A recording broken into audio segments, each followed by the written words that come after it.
Suffering from memory loss, a former homicide detective tries to solve a brutal murder that he can't recall. Welcome back to Movies Explained. Today's film is a crime thriller from 2024 titled Sleeping Dogs. The movie begins with some written instructions on the walls, including the name Roy Freeman. Then we meet Roy Freeman, who has a bandage on his head. Turns out, Roy had suffered from a severe head injury, due to which he has lost his memory. His Alzheimer's disease makes him forget things. Roy spends his day making puzzles and eating frozen meals. He sometimes remembers bits of his past, but can't fully recognize them. It seems like he had surgery recently, an experimental procedure. The doctor explains that electrodes will send impulses to target areas in his brain, which will then develop new neural pathways. She further explains that the results can be a little less predictable, considering his history and drug abuse. Later, he receives a call from a woman named Emily Dietz. She reveals that she works for the Clean Hands Project, which helps prisoners, and that she has called him to discuss about one of his old cases. In the next scene, Roy meets Emily, who tells him about a man named Isaac Samuel. 10 years ago, Isaac Samuel was found guilty of killing Professor Joseph Weider at Waterford College. He's set to be executed at the end of next month. Roy didn't recognize him and wondered why Isaac was trying to get in touch now after 10 years. Emily explains that Isaac wanted to speak with the detective who interrogated him the night he confessed. Roy asked if he was that detective, and Emily confirmed, saying he was the one working on Isaac's case with his partner, who's unable to be found at the moment. Back home, Roy looks for clues about his past and discovers a box containing his badge, gun, photos, and Isaac Samuel's case file. This made him to visit Isaac in prison. Roy tells Isaac that Emily mentioned he wanted to speak with him. Isaac insists he's innocent, claiming he didn't kill Joseph Weider, but Roy points out that Isaac confessed to it previously, so now his innocence claim seems contradictory. Isaac explains that on the night of the murder, he was under a lot of stress. Roy and his partner pressured him all night, threatening and intimidating him until he confessed out of fear. Upon being asked why he went to his house, Isaac reveals that a year before Weider got killed, Isaac got arrested for theft. Weider was the one who testified as an expert witness for the DA and got him jail time, which caused him to lose his son. He further reveals that he went to Weider's house in hopes of getting his help to get his son back. Isaac waited for his caretaker to leave and somehow made it inside the house. But then, someone else came in, who it appears Weider was waiting for and clearly recognized, and they brutally murdered him. Isaac, who was scared to death, escaped even before he could see who it was. Roy doesn't believe a word of Isaac's story and thinks that he's lying to save himself. In a desperate attempt to convince Roy, Isaac suggests Roy should ask Richard Finn for confirmation. Roy admits he doesn't remember Finn and asks for more details. Isaac explains Finn is a writer working on murder books. Roy apologizes, saying he can't get involved, but Isaac insists Roy is already part of it because he was there during Isaac's confession. Isaac emphasizes that if Roy doesn't help, Isaac will be executed for a crime he didn't do, despite already suffering the consequences for his mistakes.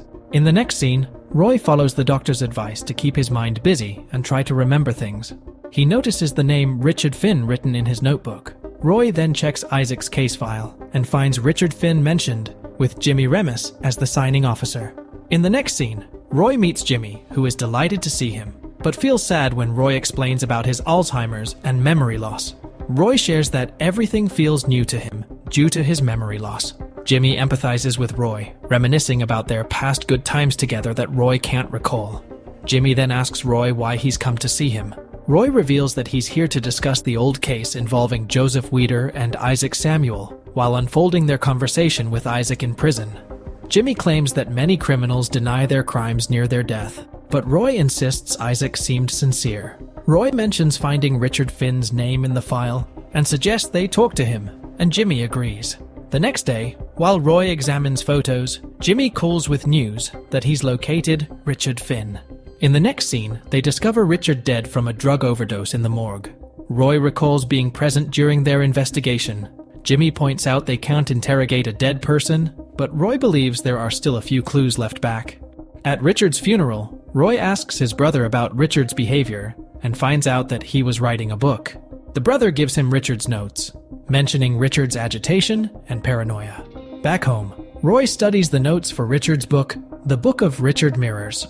Richard's book reveals that he once attended a party where he met Laura Baines, a scholar assisting Professor Joseph Weider with his research. Richard and Laura grow close and start a relationship. One day, while they're together, Richard's mom calls to say his dad passed away and she can't afford their rent anymore. Laura wants to help, so she introduces Richard to Professor Weider. The professor learns about Richard's ambition to become a novelist and offers him $500 a week to organize and digitize his research on people's trauma. As Richard worked for Weider, he began to feel uneasy about the relationship between Laura and Weider. One day, he caught them being intimate. The next day, Weider invited Richard to lunch and asked about his relationship with Laura.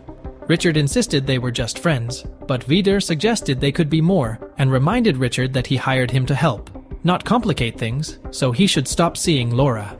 That night, Richard went to talk to Laura, but she was gone. The next morning, Weider was found dead. Later, Richard discovered that Laura had gone to Susan Avery a week before Weider's murder to claim ownership of his work. After Weider's death, Laura vanished. Later, Roy and Jimmy are chatting when Roy mentions that he looked into Richard's notes called The Book of Mirrors and talks to Jimmy about Laura Baines. Roy claims there's no trace of this woman. She has no social media, no ID, just an old picture. In a desperate attempt to find more clues, Roy decides to visit Richard's ex-wife. However, Jimmy seems very unbothered and claims there's no issue since Isaac has already confessed to his crime. On the contrary, Roy believes that if he's innocent and they jailed the wrong person, they should try to fix it. Roy then goes to Richard's ex-wife and asks about Richard's death. She reveals that he was into many things but not drugs. She blames a girl named Elizabeth Westlake for Richard's death, but she never saw her.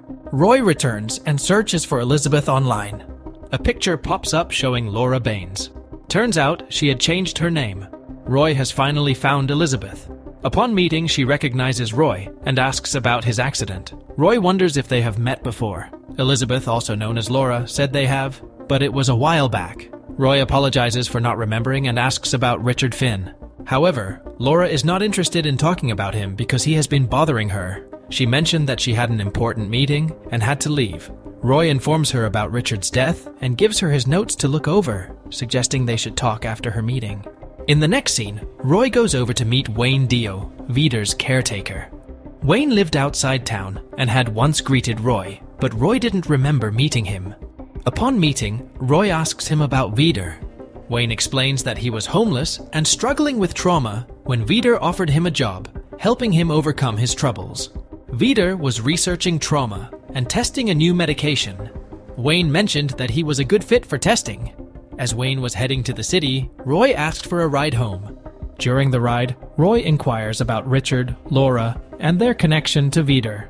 Wayne reveals that Richard was a just regular guy who got a job from Weider, while Laura and Weider had a closer relationship than just co-workers. Weider had multiple affairs and was recording the women with an old camcorder. On the day Weider died, Richard argued with him. Wayne dropped Roy off at his house and then made a call informing someone that Roy was home. Later, Roy looks through case files and notices that some of the documents only had Jimmy's signature, while others had both Jimmy's and Roy's. Suddenly, there's a knock on the door. Laura shows up at Roy's house while Jimmy is keeping watch from his car. Roy asks Laura about the notes he gave her, but she denies everything, saying it's all nonsense. She also denies being involved in anything suspicious, as well as Wayne's accusations, and leaves. That night, while Roy is out buying things, a man tries to run him over with a car, but Roy defends himself by shooting the man, who turns out to be Wayne. Roy reports the incident to the police and gets arrested. Jimmy comes to his help, and CCTV footage confirms it was self-defense. Later, Jimmy and Roy go to a bar. Roy questions Jimmy about why only Jimmy's signature is on every document related to the Weider case, from confessions to charge sheets. Jimmy gets defensive and leaves quickly. Roy is stressed and starts drinking heavily despite the doctor's warning. He's confused and desperately trying to remember his past. Later, Roy wakes up on the side of the road and sees a name, Diane Lynch, written in his notebook. Diane was one of Weider's clients who had trauma. Roy goes to a bar where she used to go. There, he asks a man about Diane, but the man tells him she died 5 years ago. Roy feels discouraged when suddenly, Susan Avery, the woman Laura went to see about claiming ownership of Wider's work, calls Roy. She says she has information about Laura, so Roy immediately goes to see her. Susan explains that when Laura tried to claim ownership, Susan refused, but Laura somehow managed to copy Wider's work and publish it under a new name, Elizabeth Westlake. Susan also claims that it's rather common to copy others' hard work for money and fame, and since the owner is dead, there's no one to blame Laura. Roy asks Susan to show him Wider's house, and she agrees, giving him the keys. Roy goes to Wider's house and starts looking for clues, having flashbacks of the night of the murder. Roy remembers that the murder weapon was a bat. He also finds a shovel nearby. Curious, he starts searching the garden and discovers the bat. Suddenly, Laura appears and asks if he's regaining his memory. Roy accuses her of placing the bat there. Then Jimmy shows up with a gun, urging them to go inside. Roy demands to know what Jimmy did. Jimmy confesses that he cleaned up the mess 10 years ago, relating to Diane. Laura adds that Diane was Wider's patient who suffered from trauma. Jimmy silences Laura, saying he'll handle it. Roy realizes that Jimmy and Laura are involved.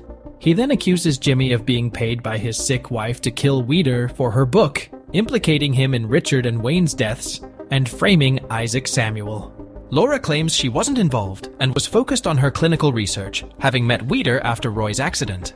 Jimmy learns that Roy claimed ownership of the work from Susan because it was originally his, not Wider's. Richard accused Roy of killing Wider, so Jimmy sent Roy a message confirming this. Jimmy accuses Laura of lying, saying she stole Wider's work and killed him. When Richard found out, she had Wayne kill him. She feared getting caught, so she sent Wayne to kill Roy. Laura shoots Jimmy, then aims the gun at Roy. Jimmy shoots her, and they both die. Roy confesses everything to the authorities. Laura was behind both murders. Isaac Samuel is declared innocent and freed. In the next scene, Roy, a cop who lost his memory in a car accident, is recovering and regaining his memory. One day, he finds a photograph with his wife, Diane Lynch. She was his wife. Now Roy remembers everything. Diane Lynch was suffering from trauma, so she went to Joseph Wider. Wider and Diane start getting closer. Wider built a physical relationship with her and recorded their intimate moments. Laura wanted to frame Wider because she wanted ownership of his work. So, she gave Roy Diane's record. Roy couldn't bear this. Roy visited Wider's house, took the bat, and brutally beat Wider to death. Jimmy arrived there and was very surprised to see this. He cleaned up the mess to save Roy and buried the murder weapon under the ground. The movie ends as Roy is feeling very guilty, so he takes his gun out to kill himself. Thanks for watching. Like and subscribe for more videos.